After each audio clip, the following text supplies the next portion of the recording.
pirmado mga kaidol. Ito yung kuta nila. Ayan, may motor naman. Ayan o. Motor naman. Ayan. May naman. Tawan siguro ni Grego yan mga kaidol. Laban makalabas ako dito.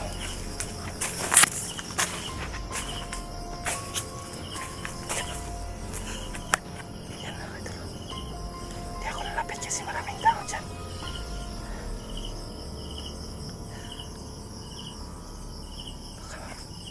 Baka mapahamak pa tayo pag lumapit tayo dyan. Ang importante sa ngayon mga kaidol is makita natin yung lugar nila. Sobrang tahimik mga kaidol. Medyo dumidilim dito mga kaidol. Hindi ko pa alam kung nakikita pa yung mukha ko sa screen, pero talagang dumidilim na dito mga kaidol. Kaya yan, sana yan. Lapit ako na konti mga kaidol.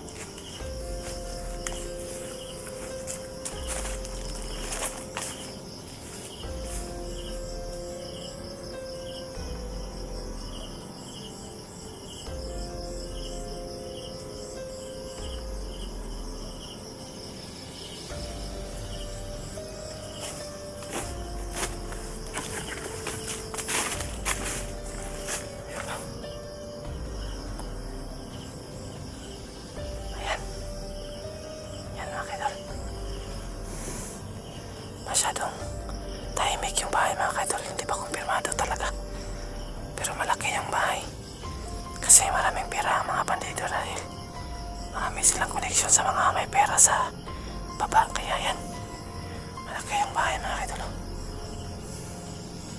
Lapitan natin ng konti.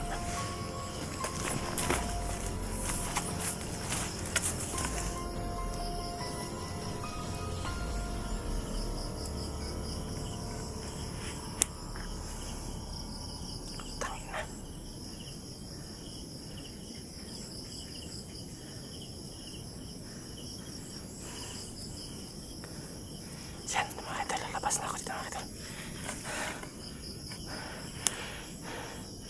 Sana ito, babalikan ko dito mga kaidol. Mayroong malapit lang na daan dito. Talagang umiikot lang kami sa bundok, pero sa tingin ko madali lang itong balikan. Ayan.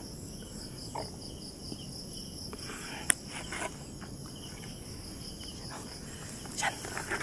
Alis muna ako mga kaidol. Babalik na tayo dito. Sana makauwi tayo agad mga kaidol para makaabot tayo sa anibersaryo ni Sixirel.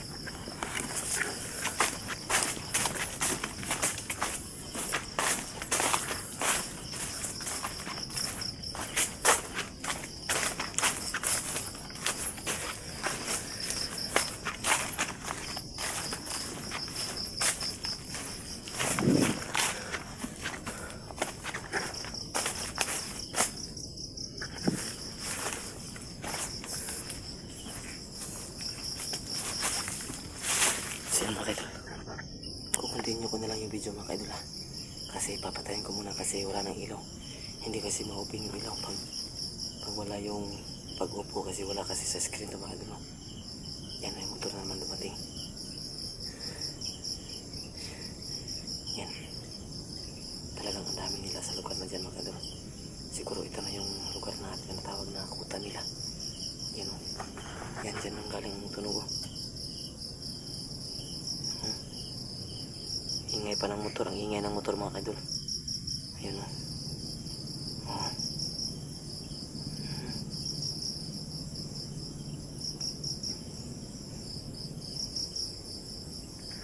Yan, lalabas muna ako mga kaidol dito sa sagingan. Tapos ito ha, magpapahinga ako saglit.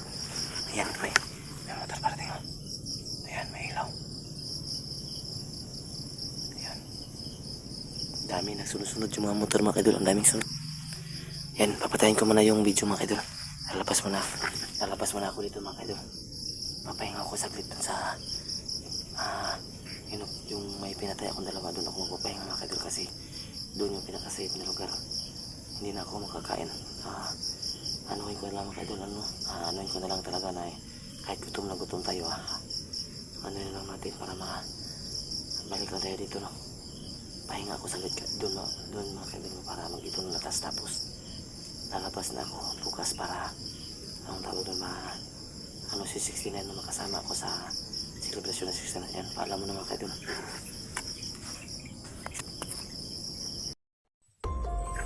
So mga kaibigan, so dito tayo continue video mga kaibigan. Pahinga pa ito mga kaibigan, pero yan may mga motor na dumadaan sa yan sa mga kaibigan.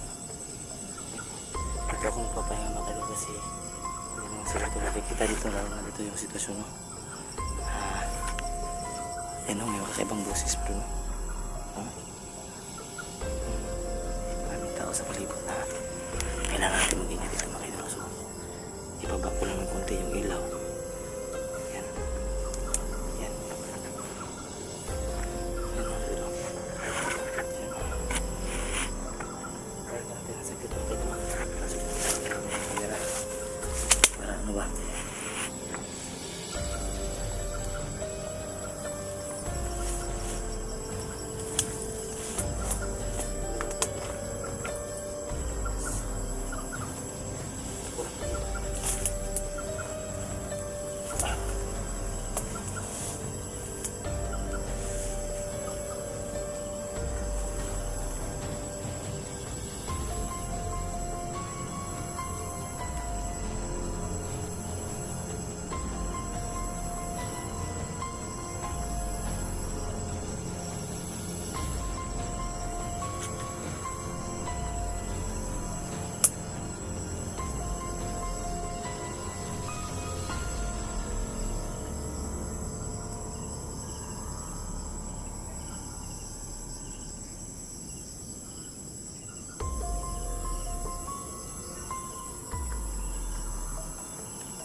tayo. Baka matagal pa tayo makalabas kung pipilitin natin lumabas ngayon mga kaidol.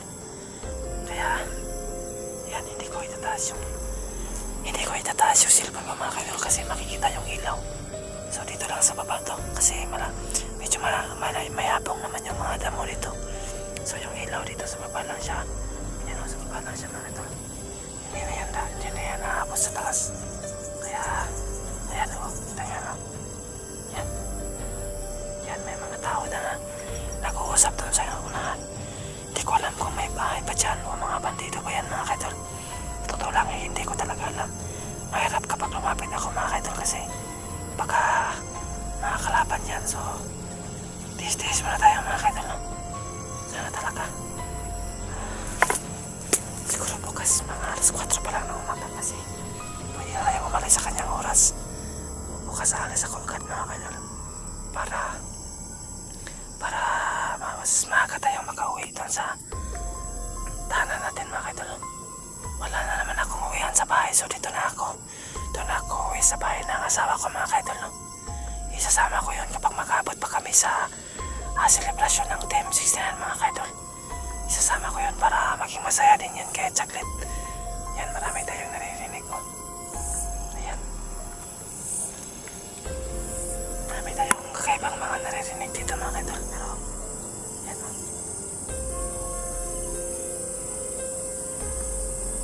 Yan.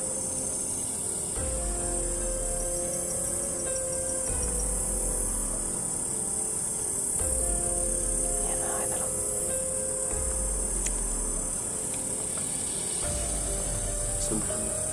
Sobrang kuwang talaga dito mga kaidol paggabi. Sobrang nakakatakot talaga kasi hindi mo alam yung mga nakatira dito sa bundok kung ano-ano na lang yung mga nakatira dito.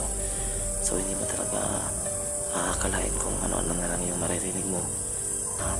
Medyo natakot din ako ng konti kaya mas pinilit kong magpahinga muna sa ngayon mga kaidol para mas safe tayo mga kaidol, no? Mas safe tayo, magpahinga lang tayo sa ngayon dahil wala tayo makikita sa daan pag umalis tayo lang. Mahirap na baka malubatan ako ng cellphone. Mas mabuti na kung ganito mga kaidol, mag-face muna tayo sa gutom ngayon. Makas tayo bukas makarating tayo sa anibersaryo ng buong Team 69, no? So yan, nagpapasalamat talaga ako kay Ruel, no? Kay Boss 69, no? Dahil sobrang bait talaga ni Boss 69. Hindi niya talaga ako kinalimutan, no? So tinis niya talaga ako para sinabi niya na umuwi na lang ako kasi para makasama ako sa celebration. Mahirap na kapag sila lang yung masaya tapos yung kasama nila anong tawag doon nahihirapan sa bundok, kaya talaga pinilit na akong lumabas. So actually masaya ako doon mga kaidol, no? Masaya din ako mga kaidol kasi nakita ko na yung kukutan ni Grigo. Babalikan namin yun ng buong team para lusubin yun mga kaidol, no? Sana makuha natin si Grigo pagbalik namin para maging tahimik ng lahat mga kaidol. Yan mga kaidol, sobrang dilim na dito. Hindi ko na masyadong itataas talaga yung no? Kasi mahirap na talaga mga kaidol, no? Hindi ako alis dito hanggat hindi magdo-down yung yung umaga ba. Hindi ako alis dito kasi mahirap na mga kaidol kasi baka mawala lang tayo dito mga kaidol, no? Mahirap diba? Ayan o, may naririnig akong kakaiba. Hindi na lang ako magano kasi talagang matatakot din ako sa ganyan mga kaidol. Mahirap na mga kaidol, matatakot din talaga ako sa ganyan. Yan o, yan may mga sa tingin mo talaga dun sa banda dun mga kaidol, meron talaga nung danan dun talaga ako lumaan nung nakaraan dun, no? Pero talaga, no?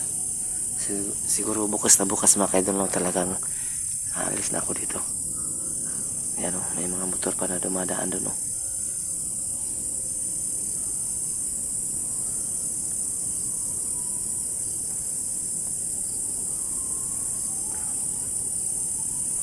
Kasi mga kaidol, pasensya na talaga kung nagpaiwan man ako sa aking kapatid dito mga kaidol, kasi alam niyo naman siguro mga kaidol na importante din tong mission na mga kaidol, dahil nasimulan na namin, no. So sobrang layo ng nilakad namin. Sobrang hirap ng namin, ang sakripisyo namin mga kadol, no. Pero ganoon na lang. So mabuti na lang pumayag yung kapatid ko na magpaiwan ako, tapos siya lang muna yung umuwi. Okay na dito mga kadol, no, kasi nakita na natin yung lugar ni Grego. So yan, yun na yung nagpapatunay na talagang lugar na to ni Grego, kasi parami ng parami ang mga kalaban. So yan, magpapaalam na ako mga kadol, no. Come muna para hindi ako makapakita dito, at makapagtipid na rin ako ng baterya mga kadol, no, kasi maaga pa akong alis bukas. Magpapaalam na ako yung lahat mga kadol, no. Maraming salamat sa walang sawang suporta na binibigay niyo sa amin. Talagang dito na lang tayo mga kadol, no. Tiis-tiis man tayo sa gutom ngayon. Ayan, magpapaalam na ako mga kadol. Maraming salamat sa walang sawang suporta. I love you mga kadol, at God bless you all.